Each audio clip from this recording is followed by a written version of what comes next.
A political and a public affairs commentator. Good morning. Good morning. And Happy New Month. Happy New Month. It's my pleasure seeing all of you. Yeah, that's another right. brand new month. So many things happening. Today, usually on Mondays, we start with reviewing local and national tabloids for the week. So today, we're starting with the big truth. Okay, let's commence with the big truth this morning. And the bold one on the front page says, more trouble for Okorocha. Uzodinma gets mandate from Imo stakeholders to recover all looted properties, land. Vows never to loot any Imo property as he lists 46 completed/ongoing roads he has done in 1 year. That's the governor speaking, at the stakeholders meeting over the weekend. I think the governor deserves to be commended for deeming it expedient to convoke that stakeholders meeting. For me, I expect that such meetings should be routine. Maybe if you can sustain it on quarterly basis, giving Imolites the privilege to interact with the government and using that as a mechanism to get the feedback from the people. And I think the last stakeholders meeting was loaded with the agendas that have remained a talking point for the past 2 weeks in the state, and he used that opportunity to also explain to him the stakeholders what his government has done so far, what they intend to do. And I think through the stakeholders, he also got assurance of Imolites of support, especially in the recovering of what the former administration allegedly took from the state, private and public properties. And I think the outcome of that meeting for me is something that should be commended. Okay, well, let's take this one. Imo-born Ondo First Lady extolled for recommending over 10 Imolites to serve in Ondo government as Governor Akeredolu begins second term. Let me also join the few Imolites I know of. A good number of them, like my friend and brother Dalit Nirobi, was part of the delegation that was invited on that inauguration of Governor Akeredolu. I also want to commend our sister, Her Excellency, the wife of the governor of Ondo State, for identifying with her people. And I know Imolites in Ondo also gave her the necessary support, voted for Akeredolu, our in-law, and she's appreciating that good gesture. I think that is the best way to go. All right, another one here. Tension builds in PDP as Secondus National Working Committee members rift deepens. Well, for now, I think those things the tensions are just imaginary. There are nothing that have gone out of place. There's nothing that has happened that cannot be handled at the level of the leadership of the party. I think there are still is a conflict of ideas and interests. At the appropriate time, those conflicts, those challenges, those differences will be addressed. I don't see it as being magnified the way it is being magnified. With the issue of some governors gearing up, about 3-4 of them gearing up to jump into the APC as claimed by the APC. That wouldn't be a problem for the PDP.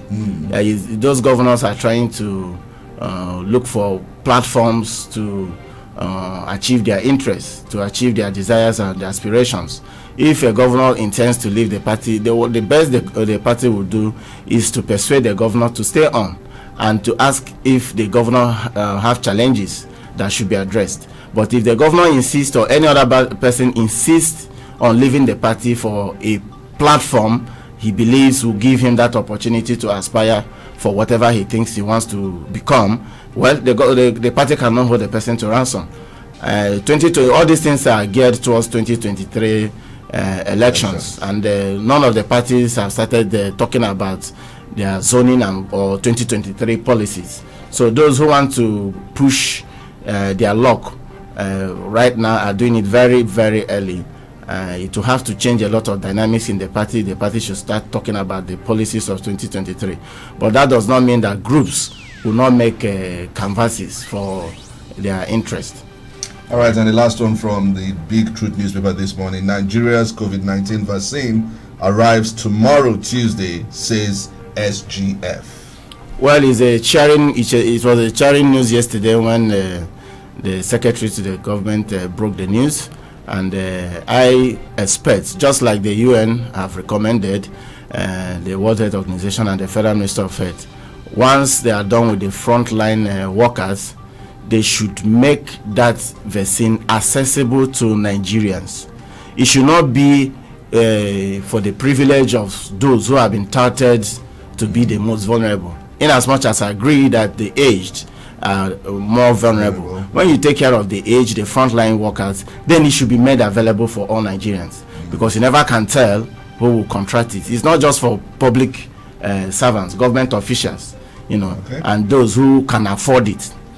So it should be a social service that every Nigerian should be deserving of. All right. Let's move to Announcer Express, where the big caption here says, stakeholders meeting.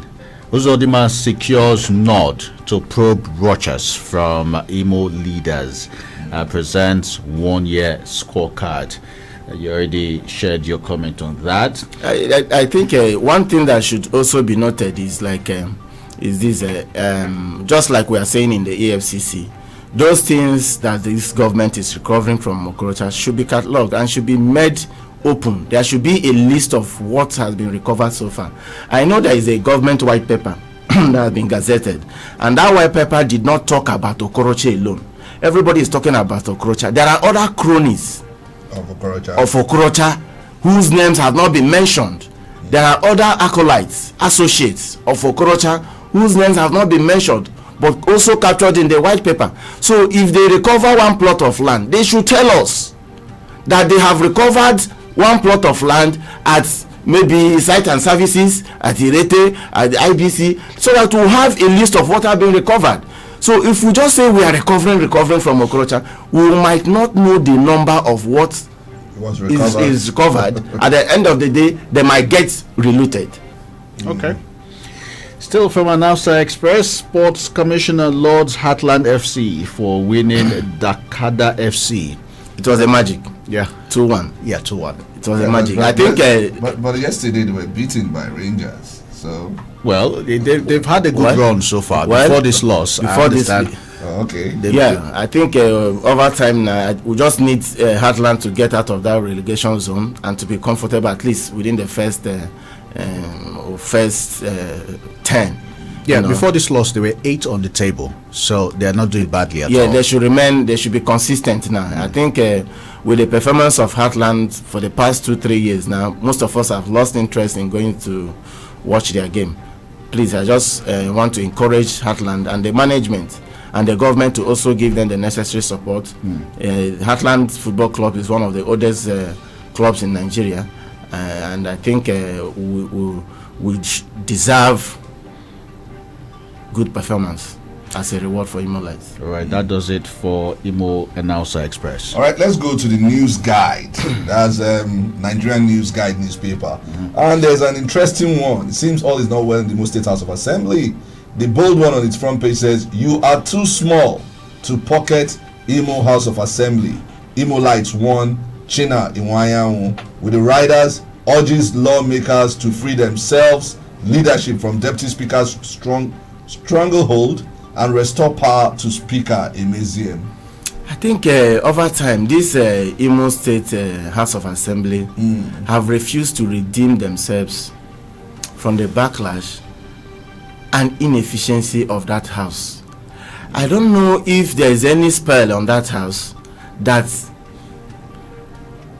possesses everybody that is elected in that house.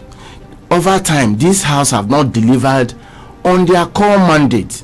They continually have remained an appendage of the government house. We have not seen them doing their constitutional role as deserving or as expected from them. Last week it was a reporter of Trumpeter, I think Trumpeter, one of the reporters of Trumpeter, barred from the coming to the house, reporting from the house. These are not news Nigerians, Imolais should expect from the State House of Assembly. And a lot of power games is just going on in the House without any intervention in what is going on in the state. Look at, as we are talking about non-payment of salaries, the House have not issued a statement. The House have not said anything regarding that. The House have not intervened either by calling the Commissioner of Finance, the Auditor General, the officials of the state government to explain to the House why IMO workers have not been paid. They are representing these workers. These workers are all their constituents, and they don't care about what happens to their workers, to the state workforce. They don't care what happens to their constituents. These are core areas we expect the House of Assembly members to get interest in, instead of playing these power games they do there in the House. So it doesn't really, I think most of us are getting fed up with them, and there don't seem to be any paradigm shift with the way things are going. I think that's much we'll take from Nigerian News Guide. Okay, all right. If we must consider one more local tabloid before we take a look at what's happening at the national front, it's going to be from Lead Express. This one says, Uzodimma to stakeholders, I will recover all stolen properties, denies personal problems with the Okorocha. That has been flogged many times this morning. We must add this one. It says, Imo NUJ opens up on brutality of journalist by governor's brother. This matter is still lingering, I think. Let's move on to another headline here. We have Deputy Governor meets Mbise monarchs, assures Uzodimma's respect. Still from Lead Express. PDP raises alarm over insecurity in Imo, blames government. Okay, I think that would do. I think on that insecurity, I think that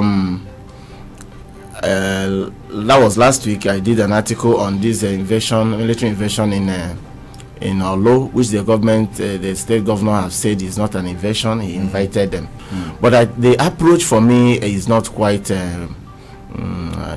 commendable. I think it should have been done differently. From what is going on, one will easily understand that this general insecurity that's gradually cropping up in the state now is both ideological, as in the sense of those who are loyal to IPOB and the Nnamdi Kanu factor. What I expected the government to do is to first identify these guys. Who are these guys? What is their motivation? What is their agitation? Do they have a reasonable reason of doing what they are doing? Look at in the north, Sheikh went to the forest to meet with bandits and had the infantry to come to tell the federal government that these bandits should be given what he called blanket amnesty, irrespective of the fact that these guys are kidnapping children from the schools, killing and maiming, sacking communities, committing heinous crimes over time. And instead of bringing down the wrath of the law on them, their own are defending them. The governor of Zamfara State yesterday said that he's not going back on his decision to negotiate with bandits, that he wants to make peace with bandits. Niger State's governor is also open to negotiation and discussion with bandits. These are bandits, and these ones that call themselves ESN are saying, having waited for the state government in the southeast to set up their own regional outfit, that they decided to do that on behalf of the southeasterners. They might be right or wrong, and that their purpose is to protect the southeast land from invasion. Yeah, but if you listen to the governor during the stakeholders meeting, he said from those that were arrested, they found out that they were not even from the southeast. That some of them were not from the southeast, and it has a political undertone. That is the account of the governor. Yeah, but if they are not from the southeast, it's private to information, secret information. If they are not from the southeast, he should as well identify them and tell us where they come from. It is not enough to say they are not from the southeast. If they are not from the southeast, where are they from? And how did they gain entrance to this place? How did they gain entrance to the forest and occupy the forest over time? He did not and from there carried out. He did not also rule out the fact that they might be working in connection with ESN. But from those that were arrested, they are not Southeasterners. If they are not Southeasterners and they are not members of the ESN, they should please tell us so that we know our enemy. We know those we are contesting with, those we are fighting against. So, but if they were ESN and you take that approach, I see a possibility of those guys going back and coming out with asymmetric strategy of attack. Immediately Olo was captured. You saw what happened in Aba, MCC Road. A police station was attacked. Yeah, but in the same manner. The attacks on police station has gone virtually round. It happened in Cross River. It's a police patrol was attacked in somewhere in Onitsha. If you look at the trend of these events, there's a connection between Olo, Aba, and Mbise. Okay, so you're not connecting that of. I'm not connecting that of Cross River. Of Cross River. There's a connection between Aba, Olo, and Mbise. And that is the more reason why we should nip this thing in the bud now, before it spreads to other locations, even outside Imo State. It's a challenge that, in fact, let me not rest it squarely on the tables of the governor of Imo State. It's unfortunate it started here. Other governors should join. All right. Okay. I have to take some commercials. We'll be right back after this. Stay tuned.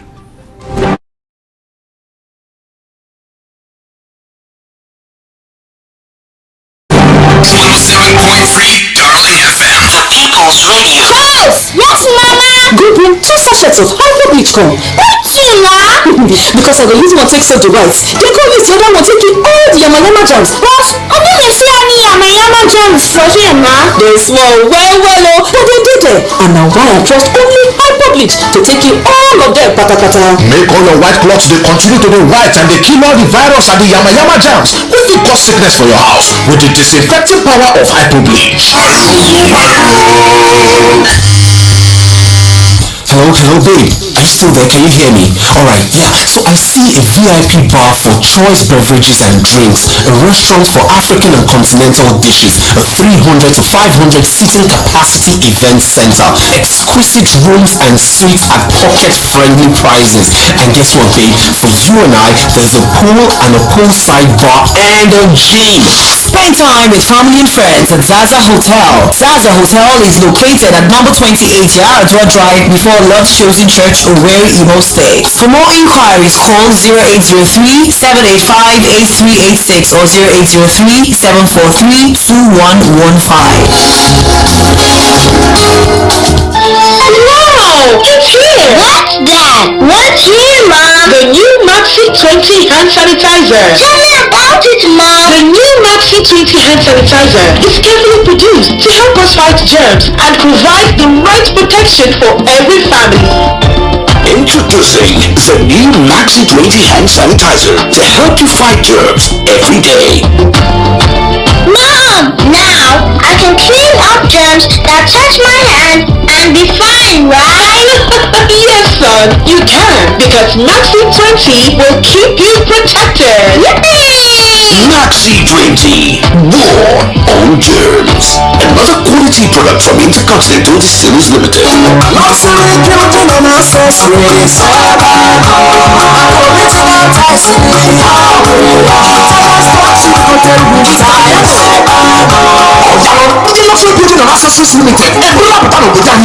Italian chip cotton roof tiles. Italian roof tiles set up to you. Asuna di Berota Antonio Casina Mina Maya. The half is Italian stone cotton roof tiles. Luxury Building and Accessories Limited name with Rani. Already an opening up. Luxury roof tiles. Then a luxury roof tiles by the roof. Up your paper getting a tiles. Already njirimara pụrụ iche ọ dị mfe itinye n'ụlọ ọ dị ya nkarụ ọkwa aka ya agba n'ihu ya ọ dị ihe ga-atapụ n'ihu ya ọ nwekwara akụrụngwa nke ga-egbochi mgbe eluigwe ịgbaka ya ọ bụ n'oge anwụ ka ọ bụ n'oge mmiri na oyi ọ ga-eme ka arụ gị dị otu o kwesịrị ya nwere ya n'ụdịrị shingle bond classic shake roman milano visa slate na ụdịrị ndị ọzọ dị iche iche ụlọ ya dị gachagharị achagharị a ga-enyekwa 50 years warranty ekwentị 070-4033333 kajara kaja Italian stone chip coated wood tiles ka ọ gbọgbọma anụ ụlọ gị ị ga-ekwete 107.3 Darling FM, the People's Radio. You're tuned to 107.3 Darling affirms the newspaper review edition of The People's Voice. We're moving on to Daily Sun newspaper now for review. All right, on Daily Sun's front page, the bold one says confusion over fate of Zamfara schoolgirls, with the riders disregard any fake news regarding release, state government, lack of security by federal government responsible for abduction, emirs, Pope prays for release of students, Nan's more mass action. Yeah, I think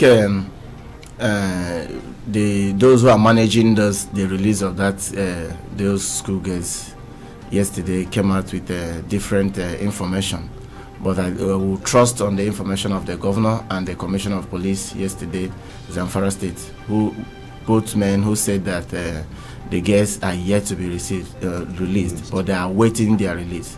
So let's wait. Maybe by the end of today or tomorrow, we'll see if they will be released. All right, Uzodimma Okorocha renewed fight with the riders. My predecessor administered Imo from Bush Bar, governor. Imo government on blackmail trip, vendetta, ex-governor. It's like we've not seen the end between Okorocha and the governor of the state. All of this happens for our good. Okay. They all happen for our good. Okay. Because it's exposing the way the government is run, and the way the Okorocha government was run, and the way using it as a yardstick now to measure how Governor Uzodimma will also run his government. Tomorrow will also hold Uzodimma accountable. All right, and this is coming from the National Assembly. Ethnicity, religious biases fueling insecurity. NAS, that's the National Assembly, calls for overhaul of security architecture. I mean, what other overhaul are we looking at? Yes, I think I agree with them. Our security architecture is overstressed, is overwhelmed. Every day, new security challenges keeps coming up. We are not done with the Boko Haram issue. Now we are dealing with banditry. We are dealing with kidnapping. We are dealing with herdsmen farmers clashes, invasion, threats, quick notices, and all that. And it's as if we are just looking at investment in security. The government have invested so much in security, but that investment in security have not yielded a commensurate result in terms of securing Nigerians. Most again, we also look at personality, those who hold sway at the head. These security agencies are institutions. It should go beyond who is the chief of army staff, who is the chief of defense staff, who is the chief of the naval staff, but how they conduct their operations. I don't think we have moved with the trend of time in terms of security, our security architecture. We still operate on a very analog system. Look at the testament of the father to one of the victims of that military air crash. The man said he heard that aircraft is 46 years old. The father to one of those victims, he said he heard the military aircraft is 46 years old. How can you imagine that a 46 years old military aircraft is used at this time and in such? They don't use it often now, and it's maintained. Well, you use often. If we've been having so many security concerns, then I doubt if they've not been using it as often. Okay. How many times? When last was it used? It went on a renaissance operation, and it was not supposed to go for the one of Kagara boys, and that's when it happened. You see, most of these aircrafts have a lifespan. There's one they said runs for 300, after 300 or 3,000 landing and taking off, that the military aircraft or the aircraft will be returned to the producers for some services, core maintenance services. A 46-year-old aircraft still in operation in Nigeria, with the level of investment we have made in budgetary allocation to military procurement of military hardwares, we are still having such. You see, the issue of our security here needs total overhauling, just like the National Assemblies has said. It needs total overhauling. It starts from recruitment, from procurement. Those contractors who even procure these hardwares for us also do some shady deals. Some they go and bring refurbished aircraft. They go and bring refurbished aircraft, and we should play. The security agencies should be put on a trajectory of professionalism. What we see playing out in the management of security is ethnicity, some primordial considerations. Hold your thoughts there. Let's take this last one from the Sun newspaper. Commuters groan as fuel queues resurface in Abuja. Marketers FG trade blames. And I can tell you, yesterday I bought fuel at 175 naira per litre. What's going on? The NNPC have assured us that there is no plan to hike. There is no plan to hike. I was asking the attendant why the increase. You say, okay, I cannot answer. The manager. Let's just hope that projection is that it will hit 200. Yeah, by the end of the week. By reason of market forces, right? Yeah. But my consolation is that I saw yesterday that Dangote refinery is. But that's the first quarter of next year. Yeah, it's let's just hope that this thing comes up as soon as they have planned it. It's over time. For now, we'll battle with the issues of market forces, supply and demand, and but the government should also, while awaiting the full operation of that Dangote refinery, should also see ways they can intervene. What are we doing here? Imagine the federal government waiting for an individual, a private refinery, to come and sort out our petroleum scarcity. In fact, such corporations, such businesses, government is not a good manager of a business. And refineries all over the world, I don't know how many of them are owned solely by government. The refineries we have here are owned solely by government. The best way to manage these refineries efficiently is to sell stakes to private investors who will manage those refineries and manage it as a business. Okay, so if the refineries are operational, even and sell to us on market basis here, they will control the price, they will control inflow. At least they will produce more than we require, which would also have effect on demand and supply forces. See a headline here on Vanguard saying CBN plans to strengthen Naira and the economy through $15 billion Dangote refinery. So the CBN just as that we have all shifted our hope. No, I mean, yesterday you heard the CBN governor saying that there's an arrangement for Dangote to buy crude in Naira. Yes, and sell in Naira. And also produce petroleum, then sell to Nigerians in Naira. And that will save a lot of exchange rates. You know, but just like you asked, what are we doing here? I mean, for us to rely on a private business to solve a national issue. I think, like I said before, I don't expect governments to go back in investing in businesses like refinery. In fact, if it is possible, the government should sell or privatize those refineries to those who have the capacity to manage them. We have modular refineries now coming up. Government should make these products easily accessible to them. We have one now in Imo State here, Haji Ebema. If all those multinational companies will be mandated to sell a certain percentage of their produce to these modular refineries, let's have the modular refineries spring up from in all states. those that have the comparative advantage to manage to source the crude oil and refine. Okay, just hold your thoughts. That's the best way to control the market. The government cannot manage this business. Okay. We will take more headlines. However, the phone lines have been buzzing, so we welcome you to join the conversation, the newspaper review, by calling 0815-050-1073 to share your opinion. Please do well to turn down the volume on your radio before you call. Hello, good morning. God bless you. The volume on your radio is still too loud. Yeah, I am out of that place. God bless you. Okay, you're welcome. Good morning. God bless you, Paul the magician. God bless you, Zandas, Okeke, Otigba. Good morning. God bless you, our guests. You're welcome, sir. Good morning, sir. Oluobo, dynamic voice. Obo, Bwana the Kachi. Unexpected revolution is global. If I want to I fire now. Let me say, I want to thank you, our guest. The way you are analyzing every of these topics. I want to thank you for that. I want to say here, the issue of Okorocha and Otigba, let it not be like Abacha loot.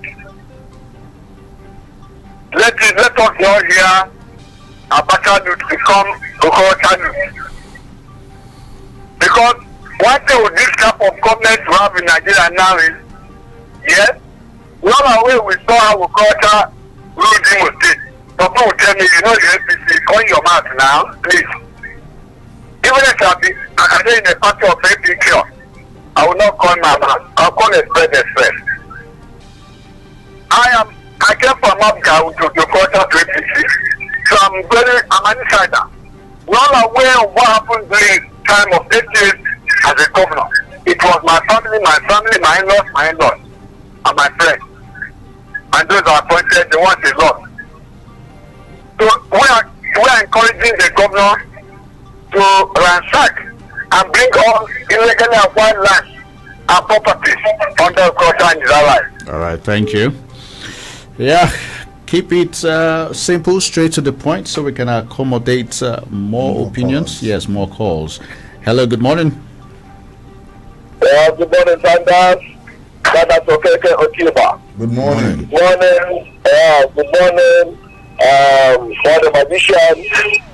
Good morning, our guest. Good morning. And my name is Okeke Otigba from Omodebo Winohajinima, local government, the Radio General. Thank you very much. Mhm. Look, I want to start by commending our guest. That man is too much. He just open and nailing the hammer at the point where it's supposed to be nailed. Thank you very much, our guest. You're welcome. Yeah. So I want to say that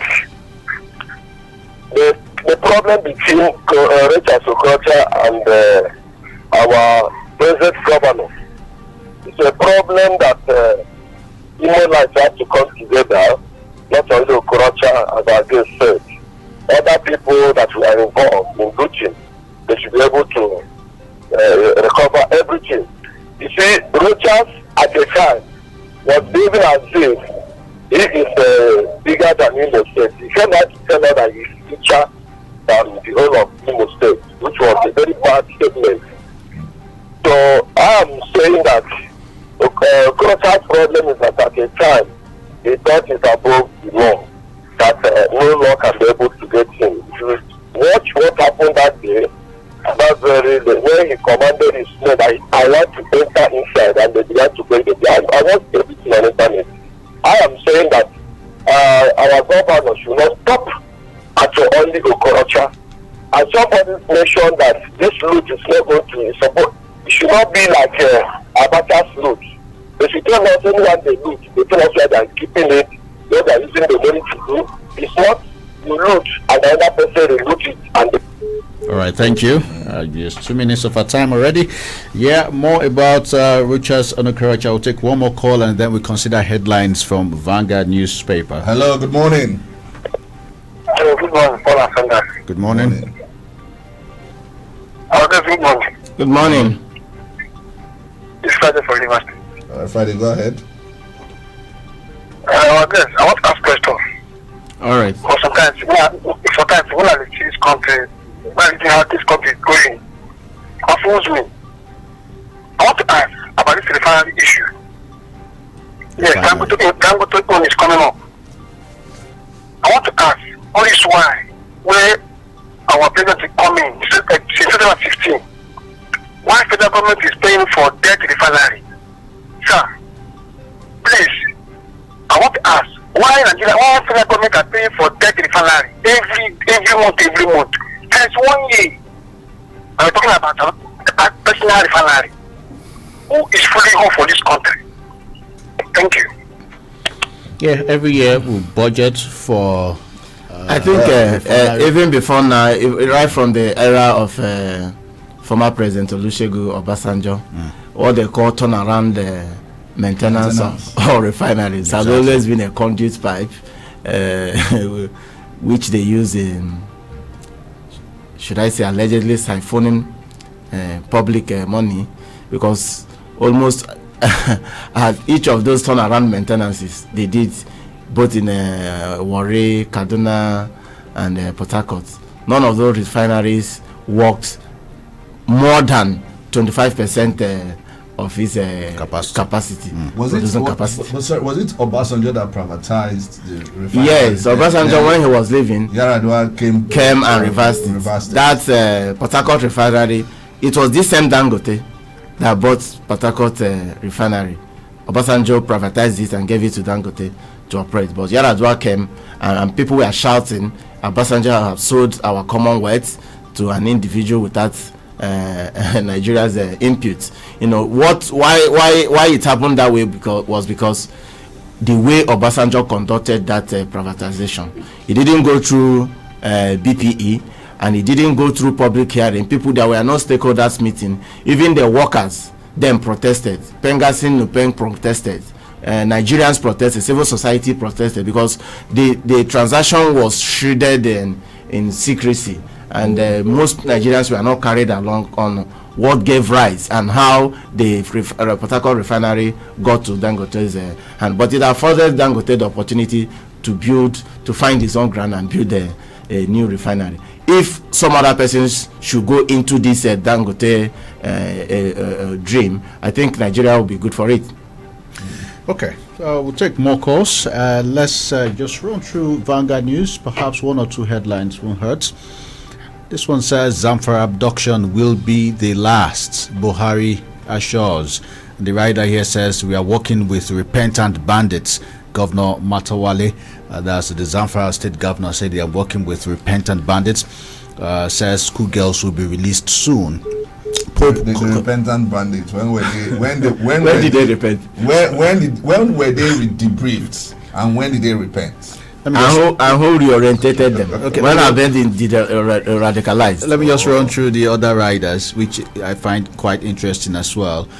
School abductions designed to cripple education in northern region, says CNG. Yeah. The writer also suggests that those whose parents are in the military were beaten mercilessly, say Kagara students, and editors condemn incessant abductions. However, this is when the writer says President Buhari assures Nigerians that this will be the last abduction.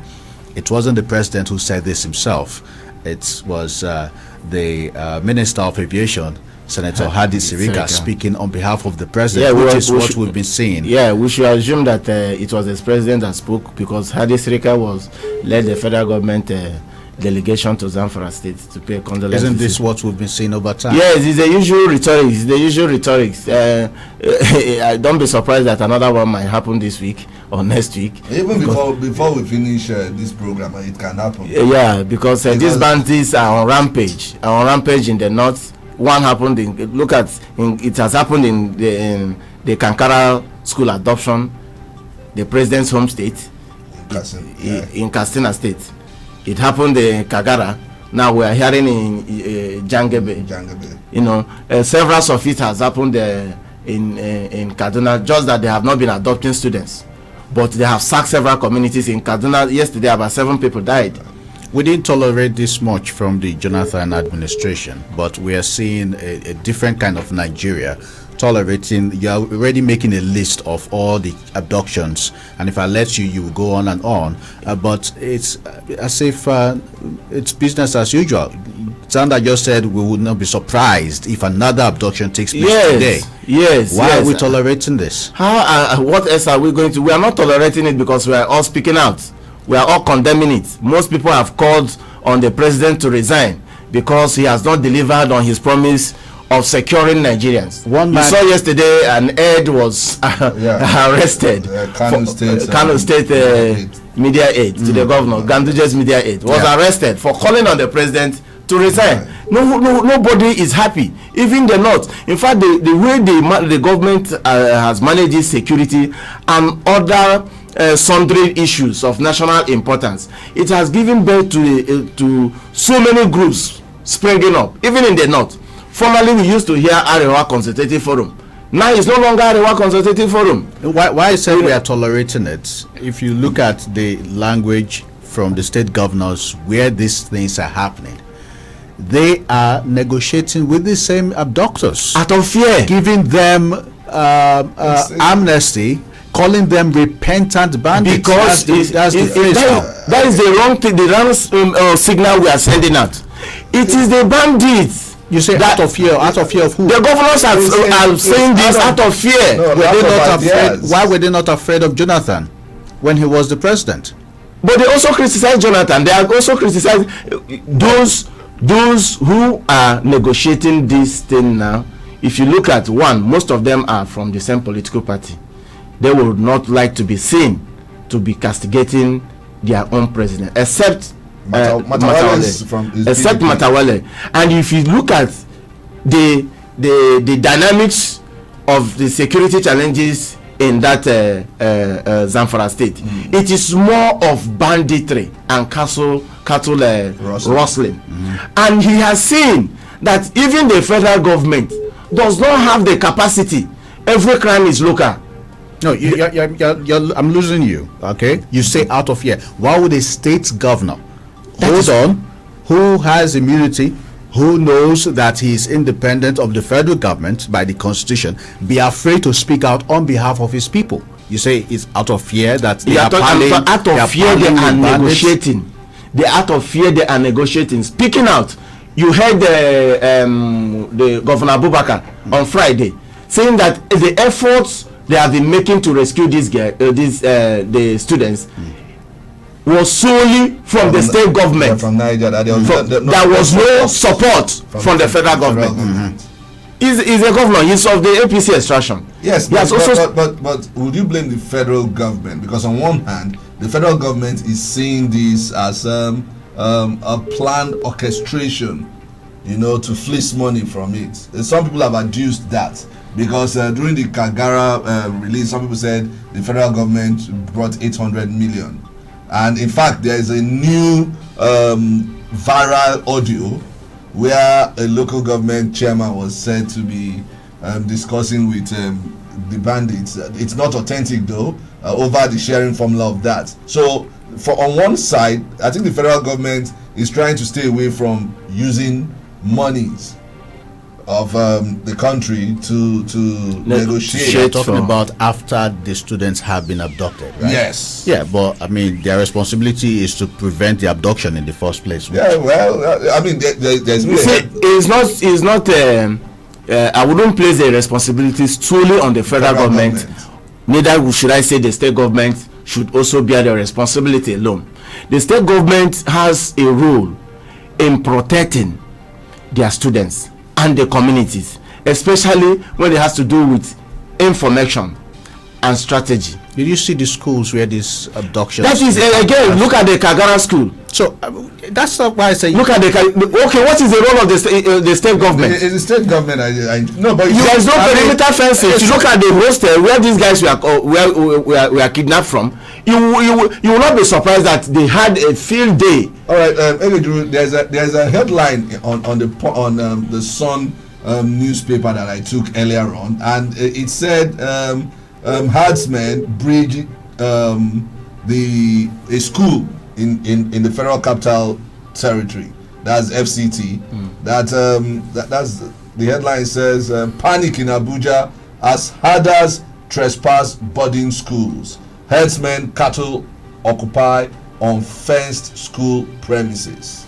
This is in the FCT. Yeah. So you can imagine what it will be in some other states. I think the problem lies when it has to do with the herdsmen. The problem lies in the fact that the federal government has cultivated a culture of treating these herdsmen with kid glove. They don't see them as, they don't see the destruction, the mayhem they cause. They look at them holistically as a tribe, as a section of Nigerians. They don't see the criminal elements and the lawlessness in the activities of these guys. Some of them see them that they are pastoralists. That is the way of their way of life. They are doing what they are doing to survive, and it calls again need for, especially in the north, for the state governments and the federal government when it has to do with FCT now, to see the need to protect schools. Okay, just hold your thoughts. Let's take one call before we take the next commercial break. Hello, good morning. Hello, good morning, Darling FM. Good morning. Good morning, Paul and Zandas. Good morning. Please tell us your name and go straight to the point. Good morning, our guest. I remain the voice of Undise, Onyeze Lobo. Our guest, I thank you so much. You have teaching us based on the issue of the security threat in Nigeria. The governors of the Northerners negotiating with the bandits. Today we heard that the governors have also called their citizenry that are supplying food in the south to withdraw, not to supply food again to the south. On the issue of this security threat, I want to use the opportunity that the governors are now negotiating with the bandits and the all sorts of crime people that are committing in the country, to call upon the governor of Imo State to please withdraw the military. All right, thank you. Because of the next commercial break, that's the much we can take. 107.3 Darling FM. The People's Radio. Make your life better with BBC News Pidgin. To get better for this world, you suppose know wetin dey. Make better tori ginger you from your domot to the whole world. Because when you see every for the world, anything dey possible. Make your life better. Search for BBC News Pidgin. In accordance with the Nigeria Communications Commission, NCC's mandate to link every phone number to the user's national identification number, NIN, 9Mobile as your network of choice is making the exercise nice and easy. Simply dial *996#, verify and link your NIN. Better still, you can visit www.9mobile.com.ng/NIN to do the same. Remember, a stitching time saves all the 9Mobile benefits you've always enjoyed, so hurry now. Wow! It's here! What's that? What's here, Mom? The new Maxi 20 hand sanitizer. Tell me about it, Mom. The new Maxi 20 hand sanitizer is carefully produced to help us fight germs and provide the right protection for every family. Introducing the new Maxi 20 hand sanitizer to help you fight germs every day. Mom, now I can clean up germs that touch my hand and be fine, right? Yes, son, you can, because Maxi 20 will keep you protected. Yippee! Maxi 20, war on germs. Another quality product from Intercontinental Distillers Limited.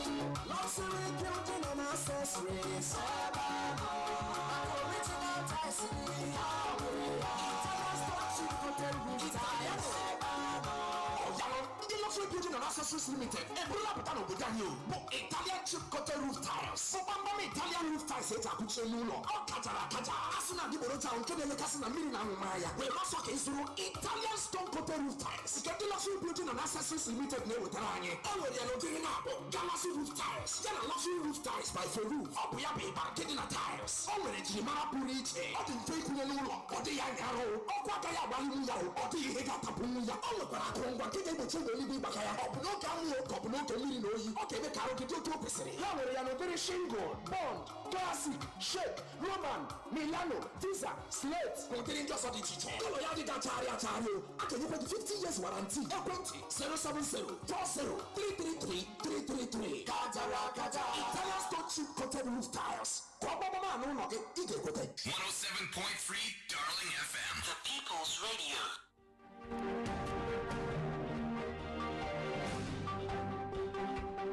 Hello, good morning.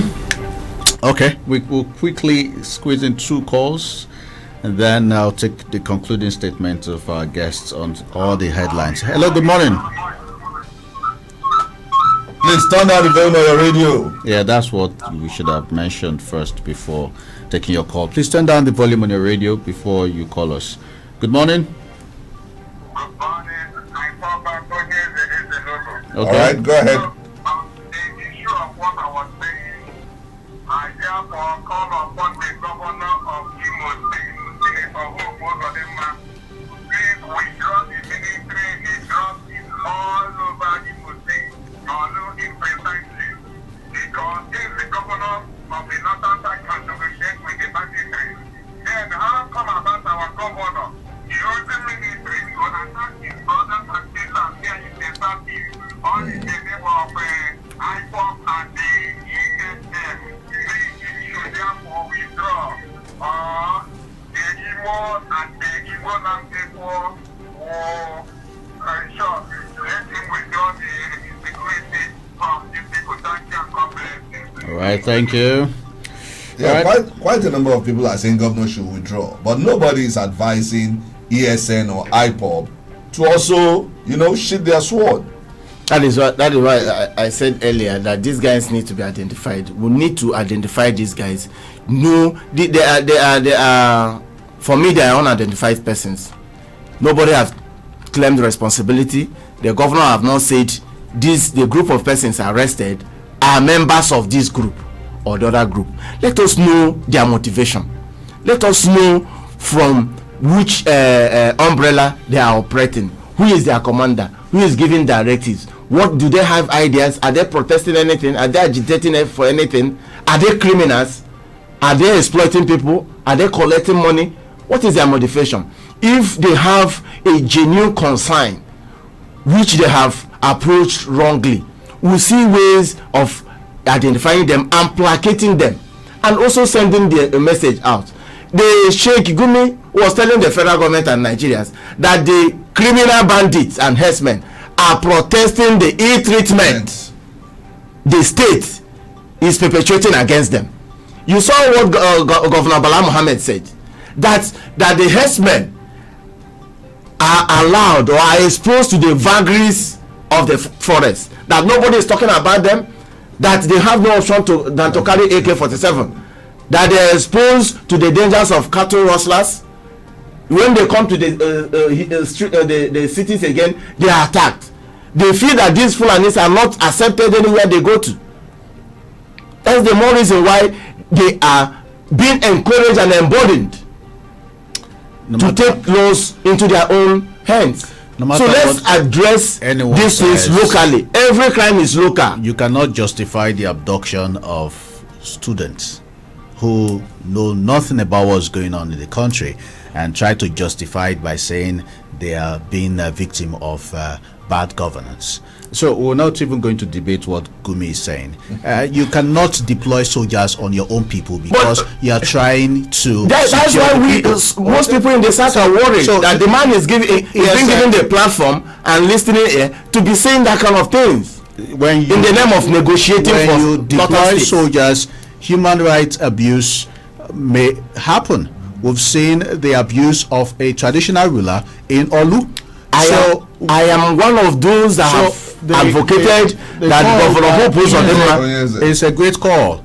Okay, if the government wants to find out what the ESN is up to and their motive, they will ask for it. But when you deploy soldiers to go flush them out, you're not asking for a negotiation. That is not the best approach. It's not the best local approach from the governor. Okay. I had criticized it earlier, and I think he should retrace his steps. Now you have the privilege to know these guys. Let us know where they are coming from. Don't just brand them as criminals. All right. I thought we'd be able to take one more call, but our time is. There's something somebody mentioned that also made headline. This issue of some amalgamated food and cattle stopping the movement of foods. These are things. These are also burning national issues that touches on the unity of this country, and the federal government is mismanaging the ethnicity, the number of ethnic groups we have here, because people are now beginning to have smaller interests.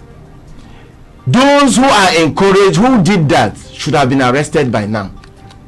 Those who blocked the movement. This is one Nigeria. Those who blocked the movement of food items from the north to the south should have been arrested by now. But they allowed them to issue statement, and they allowed the coalition of northern group to also issue statement in support of them. But they were quick to arrest somebody who just tweeted.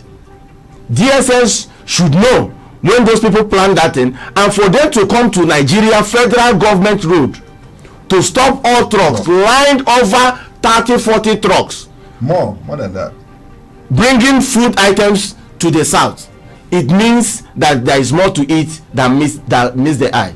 If they start to retaliate, all petroleum products, all consumables, all spare parts comes from the south to the north.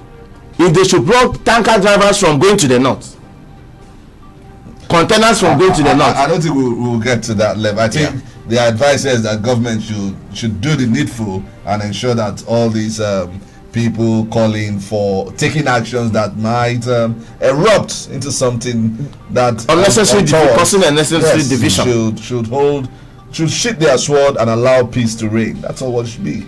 All right, that's a good place to anchor. Egejiro Austin is a political and a public affairs commentator, and has been our guest for today. Thank you very much for. Thank you. It's always my pleasure. Happy New Month, Simolites.